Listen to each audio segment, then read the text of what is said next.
What up mga solid subscribers? So ngayon guys, no, ang papanoorin po natin yung mga dates po sa ating mahalima show syempre. Ano yan? SH, let's go! So syempre guys, no, papanoorin natin in particular guys. So to be specific guys, no, I see still guys, no, ito po yung ano niya, yung performance niya dun sa yung kay David Foster, no guys. Ito yung performance niya, no? And papanoorin natin guys yung ano, yung insights po nandito. And I mean, panoorin natin yung videos ni Miss O, no? Ewan ko ba yung mga insights yata siya rito. And tingnan natin guys, meron pa kasi ang mga gustong idagdag regarding dito guys, no? So ito, panoorin natin. So shout out kay Miss O, no? All credits kay Miss O to. So without further ado, let's all watch this.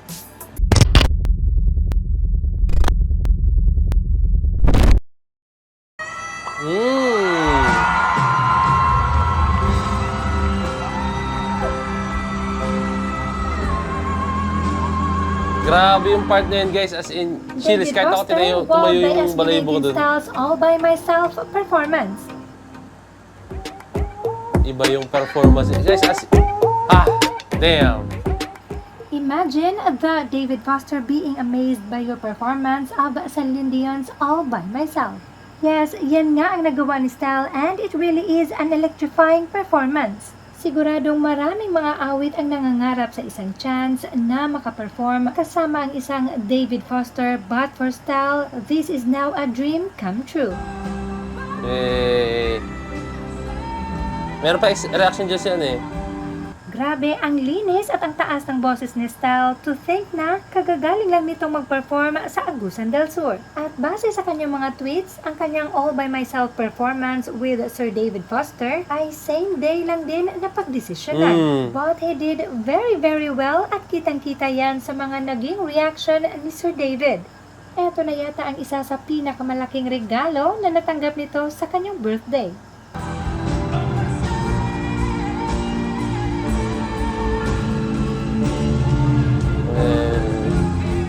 Guys, at saka guys, tandaan nyo, no? Si David Foster, guys, isa yan sa mga dahilan kung bakit may mga sikat tayo na artist, no? Isa yan sa mga dahilan, no? Siya po yung gumagawa ng mga obra, ng mga letra, guys, no? Composer yan, and syempre siya rin po yung mga music arranger, guys. So, sobra, kung ano yung mga alam nyong kanta, si David na sobrang sumikat, guys, no?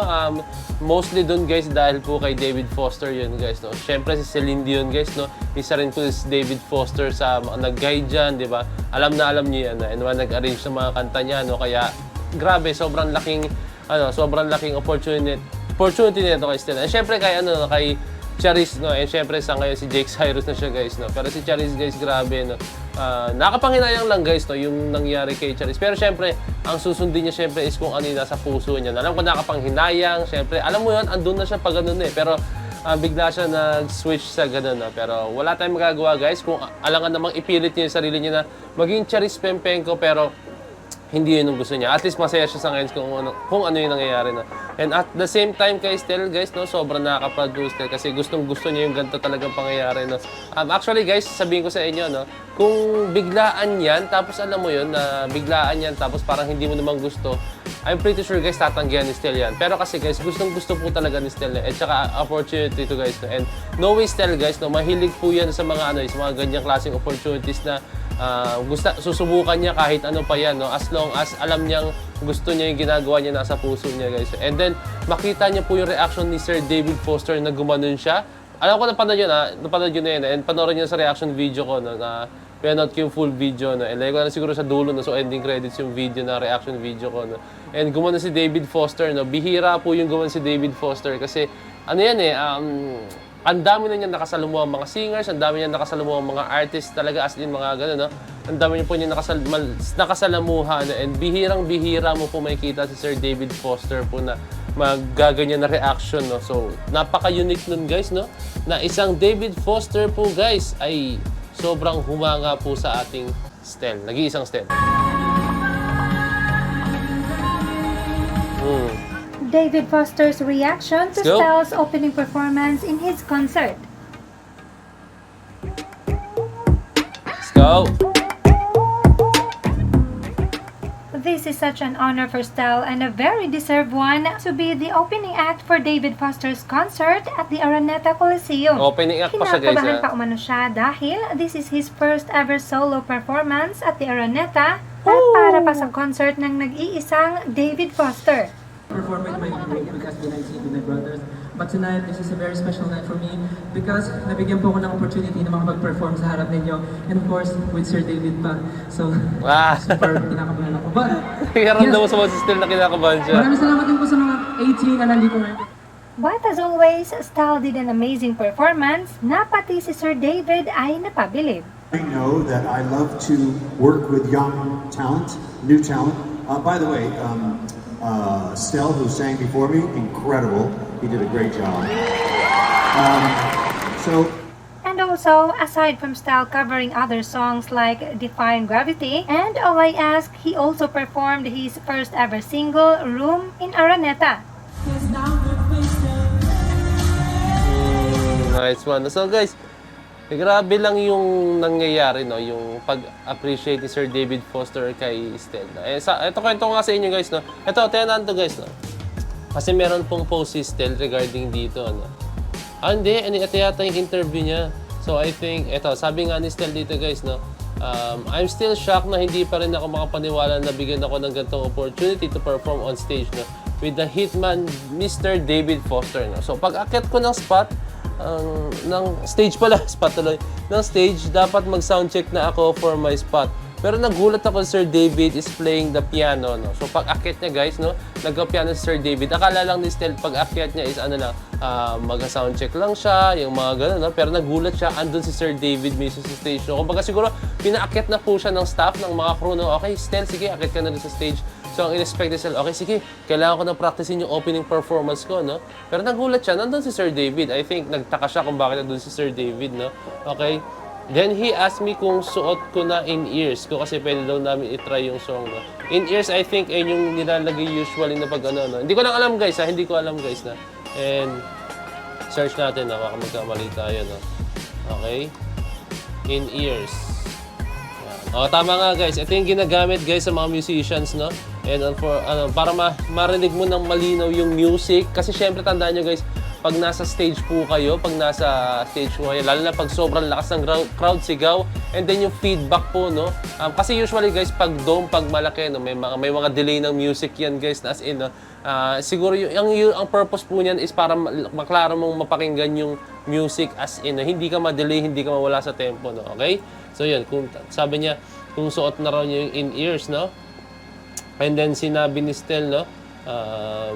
Sa muta ko, in-ears ko, kasi pwede daw namin itry yung song. So nagulat si Stel, sabi niya, what song? So, what song?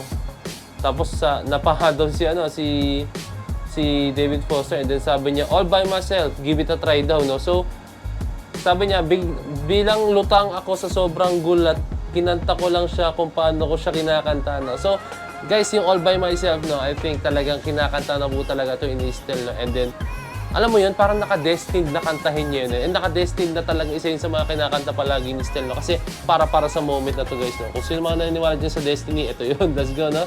Okay? And yan, paano ko siya kinanta. Bilang lutang ako, sobrang gulat ako, kinanta ko lang siya kung paano ko siya kinakanta. After I play yung arrangement ng song, sabi niya, do you want to perform this song tonight? Sabi niya, if it's okay with you, sir, biglang, boom! Ayun na nga ang nangyari, no? Para ako nag-audition talaga na manifest ko yata, no? Grabe yung kaba ko. Akala ko pinatry lang sa akin. Siyempre, sino ba naman ako para tumanggi, di ba? Minsan lang yung gantong pagkakataon, kaya binigay ko talaga yung best ko. Pagkatapos ko mag-perform, grabe din sigawan ng team and staff sa likod, no? Para kaming nanalo sa contest, tapos talon kami ng talon, grabe. Ayun lang ang haba ng kwento, pero solid ang experience. Thank you sa lahat ng sumuporta. Thank you Sir David Foster and to the whole team. Sana nagustuhan niyo po yung performance ko. Thank you Lord, kayo po talaga yung boses ko kagabi. Salamat po, no? So, yun, no? At the end of the day, sobrang thankful pa rin si Stel. Siyempre, sa nag-iisang, yan, let's go. Our Lord, number one, let's go. Ayan guys, na sobrang iba pa rin talaga yung appreciation ni Stel sa sa mga bagay-bagay na ito. Lang sinabi ko kanina, talaga hindi siya nakakalimot magdasal, no? Hindi siya nakakalimot magpa-thank you, no? Kasi hindi naman ito mangyayari lahat, no? Hindi dahil sa kanya. Okay Lord, let's go. And let's go yun. And ayun, kung may mga bagay man tayo na tingin natin na hindi natin kayang gawin, para sa akin si Stel po yung parang pinaka best example po dun, eh. Kasi si Stel, ginawa niyang posible ang imposible, no? Which is sabi ko nga sa inyo sa video kahapon, no, kung papanoorin nyo yun, no, si Stel, hindi siya talaga kumakanta before, no, way back before, na nung nakilala ko siya. No. Ngayon, nung nakilala ko lang talaga siya is dancer, solid dancer siya. No. Pero guys, hindi rin gift na para nabiyayaan si Stel na pagsayaw. No. As in, no, kwento nga ni Yara Jello sa akin na si Stel is hindi siya nakapasok sa audition nila dahil sa high school. No. Talagang nagpursige siya, hard work pays off, and then nakapasok siya. No. And ayun, pinaghirapan niya talaga guys. No. So yan, si Stel ang living proof na hard work pays off talaga guys. No. So ayun lang naman. No. Maraming salamat sa inyo sa palaging pagsuporta sa ating mahalima. Siyempre kay Stel, no, yan, napakarami pong maaabot ni Stel. Napakarami po niya mga achievements na maaabot. No. Kaya suportahan po natin sila palagi. No. And siyempre, sa buong P-pop community, maraming salamat sa pagsuporta sa ating mga P-pop groups. No. So yan lang guys, this is Pointoped signing out. Peace, let's see. So ayun guys, no, meron lang ako special announcement, no. So kung nakaabot ka sa point na to, napakaswerte niyo po, no, kasi meron po akong ihatid na balita sa inyo from Arena Plus guys, no. So ayun, last 2 days na lang po guys, no. Ano ba sinasabi ko, ano yung last 2 days na yan, no? So join Arena Plus, #AP Magic Dance Challenge, no. Yun lang guys, napaka-solid, no. Siyempre, i-upload niyo po yan sa TikTok and you can win up to 40,000 credits guys, no. 40,000 pesos na credits guys, no. Napaka-solid nun. Siyempre, that's a special treat from Arena Plus. Kaya kung ako sa inyo guys, no, gumawa na po kayo ng dance challenge. No? Gagawa si Pointoped ng dance challenge regarding that. But wait, there's more. What? Win magic tickets at Arena Plus for a chance to win a brand new car, brand new motorcycle, and big surprises daily! So ayun guys, no, marami pong surprises na nakahanda ang Arena Plus, no? So ano pang hinihintay nyo? Kindly download the Arena Plus na guys, no? And kindly visit their website guys, no? For more information lang, lalagay ko lang din yung link sa baba siguro, no? So ayun lang guys, no? Alam nyo na ang gagawin nyo, ha? Gusto nyo manalo ng mga prizes na yun, no? Marami pa yan guys, hindi lang yun guys, patikim lang ng Arena Plus yun, no? So ayun lang guys, this is me Pointoped signing out. Peace! Let's see!